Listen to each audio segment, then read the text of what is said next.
हमारे जनता दल सेकुलर के HD कुमारस्वामी साहब ने भी इस पॉलिसी को कंडम किया है और 4% रिजर्वेशन को निकाल करके वक्कलिगा कम्युनिटी को और लिंगायत कम्युनिटी को देना, ये मैं समझता हूँ कि किसी के थाली में से 2 रोटी निकाल करके दूसरे कम्युनिटीज़ को भरना, ये मैं समझता हूँ कि गैर इंसानी बात है, गैर फितरी बात है। वक्त को देखते हुए, हमारे मुसलमानों के हालात को देखते हुए, मुसलमानों के सोशल कंडीशन को देखते हुए, उनके इकोनॉमिक कंडीशन को देखते हुए, उनका गवर्नमेंट रिक्रूटमेंट्स में पार्टिसिपेशन को देखते हुए कम से कम 7% रिजर्वेशन होना ही चाहिए वर्स्ट कंडीशन के। उसके बावजूद आप निकालते हैं तो आपको शर्म आना चाहिए आपको। This video is sponsored by Mahalakshmi Jewelers, United Hospital, KBN University, Shine Group of Institutions, Fine Art Designers, Chulbul Lighting and Furniture, Al-Sharia Group of Institutions and by Fortune School. अस्सलाम वालेकुम रहमतुल्लाहि व बरकातहू। आदाब, नमस्ते। कर्नाटका के चीफ मिनिस्टर बोम्माई ने cabinet meeting में ये फैसला किया कि कर्नाटका में जो 4% रिजर्वेशन माइनॉरिटीज़ को दिया जाता है, उस रिजर्वेशन को रद्द किया जाए और उस 4% रिजर्वेशन में दीगर कम्युनिटीज़ को उसका हिस्सा दिया जाए और अक़लियतों को, मुसलमानों को इकोनॉमिकल वीकर सेक्शंस में जो 10% का रिजर्वेशन है, उस रिजर्वेशन में हिस्सेदारी उनको दी जाए। ये बहुत ही बेहुदा किस्म का गैर जिम्मेदाराना और फ़िरका वाराना फ़ैसला भारतीय जनता पार्टी का बसवराज बोम्माई का ये फ़ैसला, मैं समझता हूँ कि इसकी जितनी भी मजम्मत की जाए कम है। इस तरीके का ये फ़ैसला भारतीय जनता पार्टी जो कहती है कि सबका साथ और सबका विकास, ये साफ तौर पे पता चलता है कि ये कितने हद तक मुसलमानों के ख़िलाफ़ अपने दिल में जहर रखे हैं। मुसलमानों को कमज़ोर करने के लिए मुसलसल तौर पर ये कोशिश कर रहे हैं। आज मैं समझता हूँ कि इस तरह का फ़ैसला लेना सोशल जस्टिस के प्रिंसिपल्स के ख़िलाफ़ है, बाबा साहब अम्बेडकर के उस जमहूरी निज़ाम के ख़िलाफ़ है, जो सपना उन्होंने देखा था कि कमज़ोर तबकात को इस रिज़र्वेशन की पॉलिसी का फ़ायदा हो ताकि वो कम्युनिटीज़ जो सोशली इकोनॉमिकली बैकवर्ड हैं उनको ताकत दी जाए। बहुत सारे रिपोर्ट्स जो हुकूमत ने की हैं, चाहे वो सच्चार हो, रंगनाथ मिश्रा कमेटी हो, नंजुंडप्पा कमेटी हो, जितने भी रिपोर्ट्स हैं, इन तमाम रिपोर्ट्स में साफ तौर पर जाहिर है कि मुसलमानों को तमाम शोबों में पिछड़ा रखा गया है। मुसलमानों का जो पोजीशन है, उस पोजीशन बहुत ख़राब है। उसके बावजूद, इन तमाम रिपोर्ट्स के रहने के बावजूद, हुकूमत का ये फ़ैसला कि मुसलमानों को इन 4% रिजर्वेशंस खारिज किया जाए, निकाला जाए, ये 4% रिजर्वेशन जो HD देवेगौड़ा जी ने तय किया था, उसको रद्द करना, ये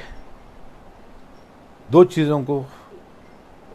आवाम के बीच में साफ तौर पर साबित करता है कि भारतीय जनता पार्टी मुसलमानों के ख़िलाफ़ है, मुसलमानों के ख़िलाफ़ उसकी सोच है, मुसलमानों को तकलीफ़ देने की बात वो कर रही है। मुसलमानों को हुकूमत की तरफ से, एडमिनिस्ट्रेशन की तरफ से थोड़ी सी भी अगर रियायत मिलती है तो उनको बड़ी तकलीफ़ होती है। आज मैं बड़ी ज़िम्मेदारी के साथ ये कहना चाहता हूँ कि ये कर्नाटका के अंदर गुज़िश्ता 1.5 साल से 2 साल से मुसलसल तौर पर रिज़र्वेशन की इस पॉलिसी के तहत बहुत सारे समाजों ने अपने अपने तौर पर अपने अपने हुकूक, रिज़र्वेशन के जो परसेंटेज है, उस परसेंटेज को बढ़ाने के लिए बहुत सारे मोमेंट्स यहाँ पर हुए। पंचमशाली समाज ने अपने तमाम समाज को लेकर के, उनके समाज के मठाधीश को लेकर के, उनके तमाम एमएलएस को लेकर के उन्होंने एहतजाज किया। उन्होंने अपना रिजर्वेशन के अंदर अपनी हिस्सेदारी को बढ़ाने के लिए उन्होंने डिमांड की है। उसी तरह शेड्यूल्ड ट्राइब्स ने अपने अपने समाज के जिम्मेदारों ने एहतजाज किया, भूख हड़ताल किया, और तमाम पार्टी के जिम्मेदारों ने उन्होंने अपना परसेंटेज इंक्रीज करने के लिए उन्होंने डिमांड की। आपको याद होगा कि मैंने भी मुसलमानों को 10% रिजर्वेशन देने की बात मैंने मीडिया के सामने बात रखी थी,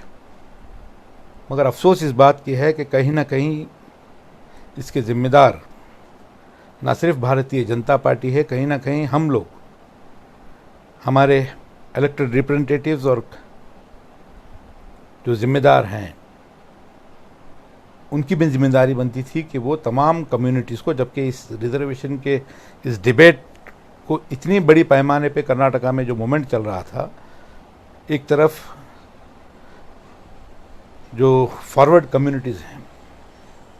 लिंगायत के पंचमशाली कम्युनिटी है, जिसके पॉलिटिकल रिप्रेजेंटेशन बहुत ज़्यादा है, इकोनॉमिकली मुसलमानों से बहुत ज़्यादा ताकतवर है, वो लोग जब एहतजाज कर रहे हैं तो हमारे मुस्लिम कायदीन, मुस्लिम जिम्मेदार खामोश बैठे हुए हैं। ये बड़ी अफसोस की बात है, बड़ी तकलीफ़ की बात है। मैं बड़ी जिम्मेदारी के साथ कहता हूँ कि जमहूरी निज़ाम में आपको हमेशा ज़िंदा रहना है, हमेशा आपको आपके अतराफ़ जो होने वाले मामलात के ऊपर आपको नज़र रखनी है, और आपके अपने हुकूक के लिए आप हमेशा अपनी आवाज़ को बुलंद करना, ये इलेक्टेड रिप्रेजेंटेटिव्स की, कम्युनिटी के जो ऑर्गेनाइजेशंस के हेड्स हैं, इनकी जिम्मेदारी बनती है। होना ये चाहिए था कि मुस्लिम कम्युनिटी भी इसके तहत अपनी आवाज़ को बुलंद करती। ऐसा नहीं है कि तमाम मुस्लिम ऑर्गेनाइजेशंस खामोश थे। बागलकोट में एक मीटिंग हुई थी जहाँ पर कर्नाटका मुस्लिम यूनिटी के नाम पर एक ऑर्गेनाइजेशन ने इसको डिमांड रखा था, मगर मैं समझता हूँ कि जो सपोर्ट इलेक्टेड रिप्रेजेंटेटिव्स की तरफ से, पॉलिटिकल पार्टीज़ के तरफ से जो मिलना चाहिए था, और सपोर्ट जो है उनको नहीं मिला। उसका खामियाजा आज भारतीय जनता पार्टी बड़े प्लान्ड तरीके से, ये कम्युनिटी, मुसलमानों के ज़िम्मेदार, मुसलमानों के इलेक्टेड रिप्रेजेंटेटिव्स खामोश हैं, सोए हुए हैं, इनको कोई जिम्मेदारी का एहसास नहीं है, और वो अपने फासिस्ट पॉलिसीज़ को, कम्युनल एजेंडे को, एंटी मुस्लिम पॉलिसीज़ को बड़े आसानी से इम्प्लीमेंट कर सकते हैं। इस कि उनको ये एहसास होने पर इस तरह के बेहुदा किस्म के फैसले बसवराज बोम्मई की कैबिनेट ने लिया है। मैं इस फैसले को कंडम करता हूं, और मुसलमानों को EWS कैटेगरी में डालकर 10% रिजर्वेशन के अंदर उनको ब्राह्मण्स के साथ, फारसियों के साथ, जैन के साथ कंपटीशन करने के लिए आप अगर कहते हैं, अगर ये सोचते हैं कि मुसलमान एजुकेशनली, सोशली उतने ताकतवर हैं कि वो ब्राह्मण कम्युनिटी के साथ अगर कंपटीशन कर सकते हैं, तो इतने, इससे भी बड़ा मजाक कोई मुसलमानों के साथ हो नहीं सकता। इतना घटिया किस्म का मजाक भारतीय जनता पार्टी की हुकूमत कर रही है। आज रिपोर्ट्स बताती हैं कि बहुत से शोबों में मुसलमानों की हालत हमारे दलित भाइयों से भी पिछड़ी हुई है। ये रिपोर्ट्स आपके पास हैं। रिपोर्ट्स आप रखने के बावजूद आप अगर ये 4 मुसलमानों को EWS कैटेगरी में 10% इकोनॉमिकली बैकवर्ड के रिजर्वेशन के लिए आप कॉम्पीट करने के लिए अगर आप डायरेक्ट कर रहे हैं, तो आप मुसलमानों के इस एंटायर पॉलिसी को जो है, रिजर्वेशन का जो सोच है, जमहूरी कॉन्स्टिट्यूशन का जो प्रिंसिपल है कि सोशल जस्टिस, इस मुल्क में रहने वाले तमाम बासिंदों को, तमाम हिंदुस्तानियों को इस मुल्क के अंदर तरक्की करने के लिए जो सोशली, इकोनॉमिकली बैकवर्ड हैं, उनको एनकरेज किया जाए, उस पॉलिसी के खिलाफ भारतीय जनता पार्टी ने इस ये डिसीजन लेने के ज़रिए बता दिया है कि यहाँ पर उनकी कोई सोच नहीं है। मैं तमाम मुस्लिम दानिशमंदों से जो एक फ़िक्र लेकर के निकले हैं, मैं उम्मीद करता हूँ कि आगे इस डिसीजन के खिलाफ कानूनी लड़ाई लड़ी जाएगी और इस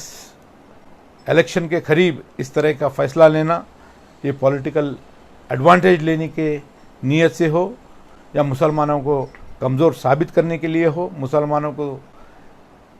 कॉर्नर कर कर पोलराइज करने की नीयत से अगर किया गया है, किसी भी नीयत से किया गया है,